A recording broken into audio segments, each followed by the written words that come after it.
आकाशवाणी भोपाल से प्रस्तुत हैं प्रादेशिक समाचार।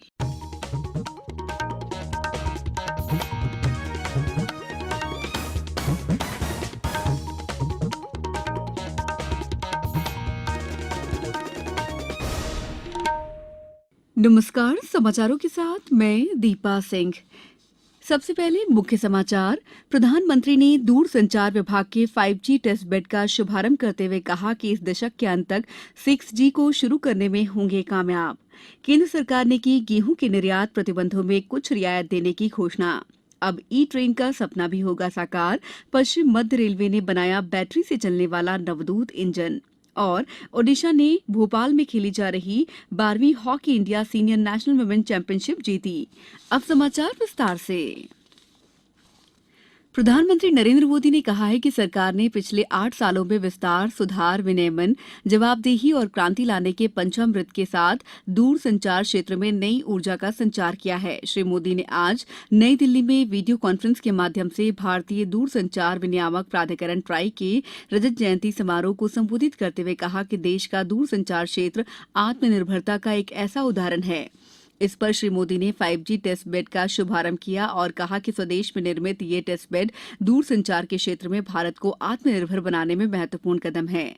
प्रधानमंत्री ने कहा कि 2G से निकलकर देश तेजी से 3G और 3G से निकलकर 4G के दौर में आया और अब 5G की ओर बढ़ गया है। इस दशक के अंत तक 6G को शुरू करने में कामयाब होंगे। इसके लिए कार्यबल ने काम करना शुरू कर दिया है। इस अवसर पर संचार, इलेक्ट्रॉनिक्स और सूचना प्रौद्योगिकी मंत्री अश्विनी वैष्णव ने विश्वास जताया है कि साल के अंत तक स्वदेशी 5G प्रौद्योगिकी पूरी तरह लागू कर दी जाएगी। सरकार ने गेहूं के निर्यात प्रतिबंधों में कुछ रियायत देने की घोषणा की है। ये निर्णय किया गया है इस महीने की 13 तारीख को या उससे पहले सीमा शुल्क विभाग को जांच के लिए सौंपी गई गेहूं की खेप की निर्यात की अनुमति दी जाएगी। केंद्र ने मिस्र के लिए गेहूं की ऐसी खेपों के निर्यात की भी अनुमति दे दी है जो कांडला बंदरगाह पर पहले से लदान के अधीन है। उधर रबी विपणन सीजन 2022-23 में अब तक मध्य प्रदेश, पंजाब, उत्तर प्रदेश, बिहार और हिमाचल प्रदेश से 180 लाख टन से अधिक गेहूं की खरीदी की जा चुकी है। उपभोक्ता मामलों के मंत्रालय ने कहा है कि इससे 16,99,000 किसानों को 36,412 करोड़ रुपए के न्यूनतम समर्थन मूल्य का लाभ मिला है। मुख्यमंत्री शिवराज सिंह चौहान ने अब से कुछ देर पहले कुशाभाऊ ठाकरे सभागार भोपाल में मिशन नगरोदय के अंतर्गत 21,000 करोड़ के विकास कार्यों का शुभारंभ किया। उन्होंने हितलाभ वितरण कार्यक्रम का शुभारंभ दीप प्रज्वलन कर किया। मुख्यमंत्री ने सिंगल क्लिक के माध्यम से 12,858 करोड़ की अमृत 2.0 योजना, 4,913 करोड़ की स्वच्छ भारत मिशन शहरी 2.0 और 460 करोड़ की 14 पेयजल परियोजनाओं का शुभारंभ किया। श्री चौहान ने 747 करोड़ की 68 स्मार्ट सिटीज परियोजनाओं का लोकार्पण और भूमि पूजन भी किया। कार्यक्रम में केंद्रीय जल शक्ति राज्य मंत्री प्रहलाद पटेल सहित अनेक विशिष्ट अतिथि मौजूद थे। आज हाइपरटेंशन या उच्च रक्तचाप दिवस है। हर वर्ष 17 मई को यह दिवस मनाया जाता है। इसका लक्ष्य ब्लड प्रेशर और लक्षणों के बारे में जागरूकता पैदा करना है। रक्तचाप का स्तर 140 और 90 को पार करने पर यह बीमारी का रूप ले लेता है। विश्व भर में 1 अरब से अधिक व्यक्तियों को उच्च रक्तचाप का सामना करना पड़ रहा है। उच्च रक्तचाप हृदय रोग और असामयिक मृत्यु के प्रमुख कारणों में से एक है। समाचारों में वक्त है ब्रेक का।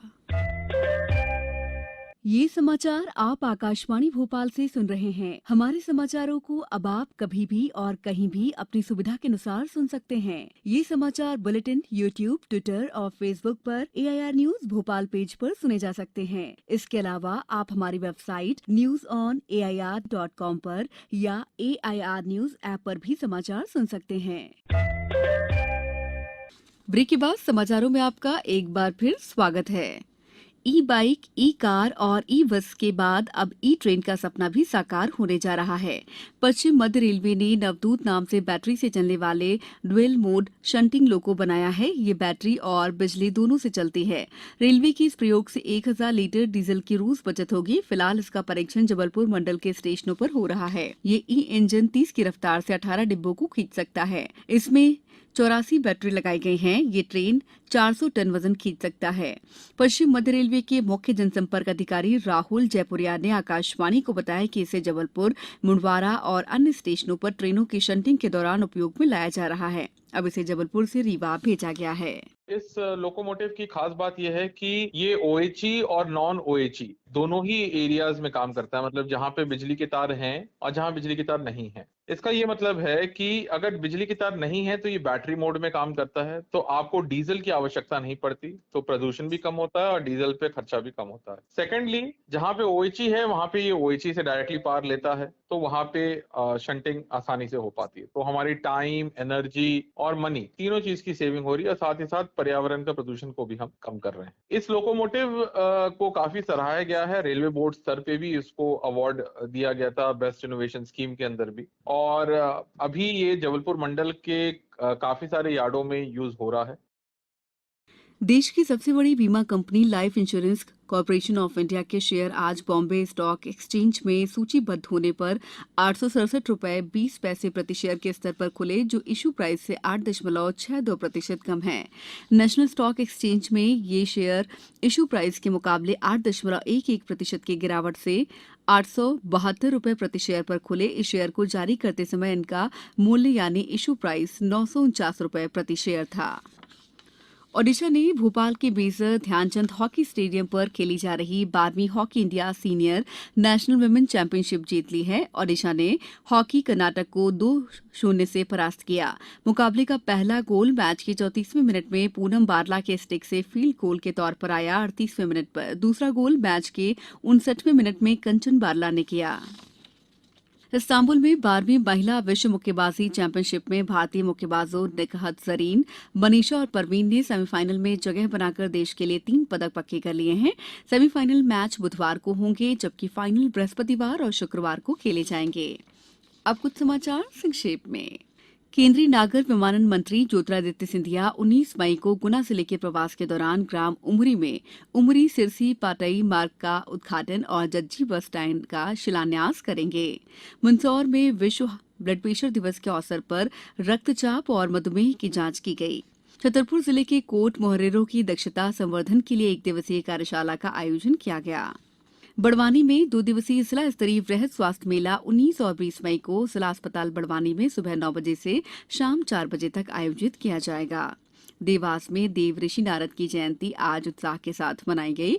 इस अवसर पर विश्व संवाद केंद्र द्वारा व्याख्यान और सम्मान समारोह का आयोजन किया गया। अशोकनगर जिले में आयुष विभाग द्वारा ग्राम फरदाई में स्वास्थ्य शिविर का आयोजन किया गया। शिविर में 73 रोगियों का स्वास्थ्य परीक्षण किया गया और निःशुल्क औषधि वितरित की गई। बैतूल जिले में विश्व रक्तचाप दिवस के अवसर पर 17 से 27 मई तक 10 दिवसीय रक्तचाप परीक्षण अभियान प्रारंभ किया गया है। केंद्रीय संस्कृत विश्वविद्यालय भोपाल परिसर के शिक्षा शास्त्र विभाग के द्वारा अंतर्राष्ट्रीय योग कार्यशाला का आयोजन किया गया। मध्य प्रदेश जनजातीय संग्रहालय में अंतर्राष्ट्रीय संग्रहालय दिवस के अवसर पर कल से 22 मई तक 5 दिवसीय वाटर कलर आधारित शिविर का आयोजन किया जा रहा है। अंत में मुख्य समाचार एक बार फिर। प्रधानमंत्री ने दूरसंचार विभाग के 5G टेस्ट बेड का शुभारंभ करते हुए कहा कि इस दशक के अंत तक 6G प्रौद्योगिकी को शुरू करने में होंगे कामयाब।